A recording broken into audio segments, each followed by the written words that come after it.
Hey, welcome to a special on-location episode of The Sesh. I'm here with Jim Matranga. Have I got that right? That's me. From Golden Bear. He's brought a few of his beers down to Christchurch, whereas we're having a special look at some really quite unseen beers from Golden Bear.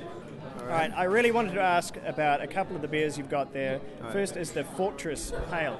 I thought that was pretty special. What goes into that one? Predominantly, it's based around Citra hops. I got a chance to buy some Citra hops years ago, and I started making a beer with it, and I like to just experiment.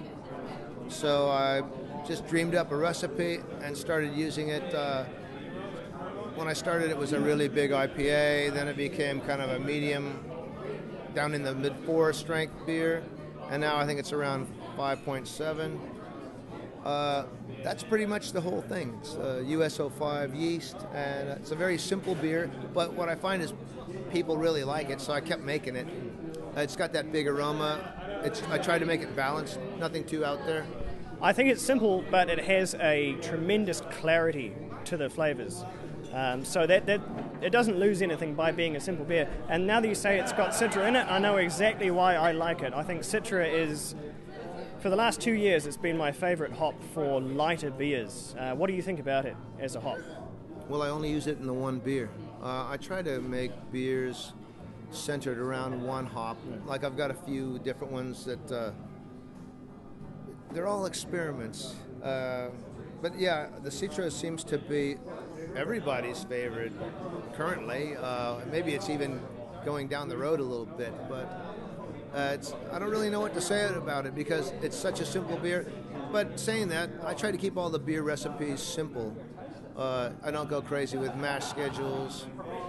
I try to balance the hops. I don't want to go too bitter. Maybe on one or two of them, but. I must have plebeian tastes loving Citra then, because I think it's just a beautiful hop. The other one I wanted to ask you about was the Oyster Stout, the black oyster. What went into that one, beyond the obvious? Besides the oysters, you mean? That is all... Well, let me tell you how it came about, and then by the time I do that, I'll be able to remember what the hops are. I opened a bar with a guy, and in the bar they sell oysters, and they're backed by this company called Kona Oysters. And the Kona Oyster guy was there, and I was there putting the beers in, and he said, we want to have a stout made with oysters to go with some of our oyster events and serve with our oysters. I said, okay, I'll try it. I've never made one. So he delivered me about 4 dozen oysters. I just took a recipe that I've been using, turned it into a stout recipe.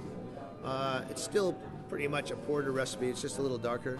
And we tried it. We put the oysters in the hop back so that the hot beer would go through the oysters, cook them, not too quick, but that goes right into the heat exchange, then it goes into the fermenter. So it was just the first try. I've never done it. I think it's fairly beautiful, that one. Oh, what we have down here is Three Boys Oyster Stout as the standard, and that's been around for a very long time, and that's an excellent beer, but it's more of a sipping, savouring beer. It's quite strong, it's quite powerful. I thought your one it had a refreshing quality to it.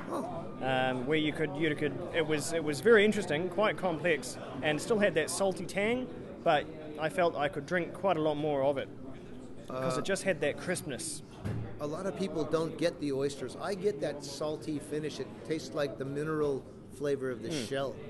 But I've heard people all day today and last night I was drinking it with some friends at my bar, and one of them's like a pretty big beer judge, and he wasn't getting oysters. Some people get the oysters, some people don't. I don't know. I guess it just depends on the taste of who's drinking it. It was the first one. We're going to do it again. The oyster people always want me to use more oysters. I guess they came and tried it, and I think and next time I'm going to try it with more oysters. I might even put the oysters. I've got a stainless steel cage. I might lower that into the boil instead of going through the hop back. But again, it's an experiment. I wouldn't go too far because I think it's looking pretty beautiful just at the moment. I think that's damn close to my favourite beer. Up there today. But no, either way, it is just so good to see your full range down here rather than just the specials that we only very occasionally get in Christchurch. Is there any plans to do more bottles, or are you just going to stay with local production for Nelson?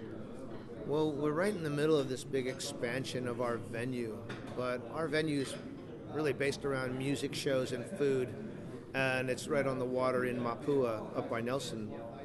It's actually a very turbulent time for me. We are moving towards, I've been looking at canning, now I'm looking at bottling. Yeah, all those plans are kind of up in the air. The building, I'll get 50% more of the building.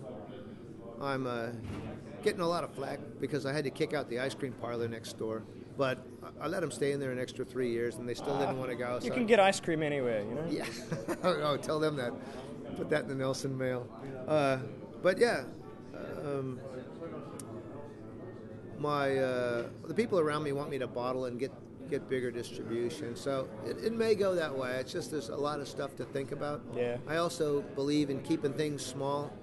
There's certainly reasons to do that, but well, you know. I got into brewing because I like to make beer, and I still make all the beer myself. We've been open; it'll be 7 years in October.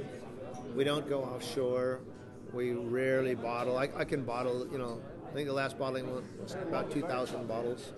So I still keg the beer. I still run the kegs through the keg washer. I like to do it all. I'm really thinking of turning over the management of the rest of the operation to a commercial manager, because it's really not me. I just want to make the beer and be in my little brewery tinkering around and playing with recipes. That's why I got into all this.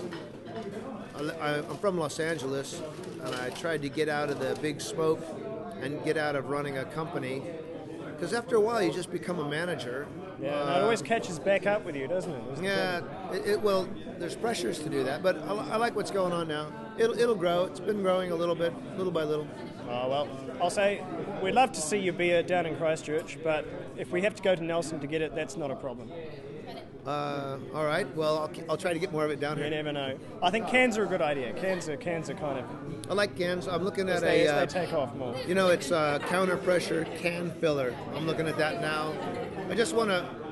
I don't like the fact that the beer leaves my place and that I have no control of it. Over it. Most of the beer goes over the bar. Yeah. And so I know it's fresh. Otherwise, I won't put it on tap. It goes into a bunch of bars in Nelson, and it just comes right from me. I deliver it. But once you put it in a can, it might sit on a shelf in a market or in a bottle. It could sit anywhere. Oh, well, anyway, thank you for your time. Thank you. This has been Golden Bear. It is really good to see you. Very good. Down here, but we'll catch up next time we're in Nelson. Please. Maybe for next March. Come on in and I'll show you the rest of the range. No. Anyway, thanks a lot. Thank you. This has been the Sesh. Very good.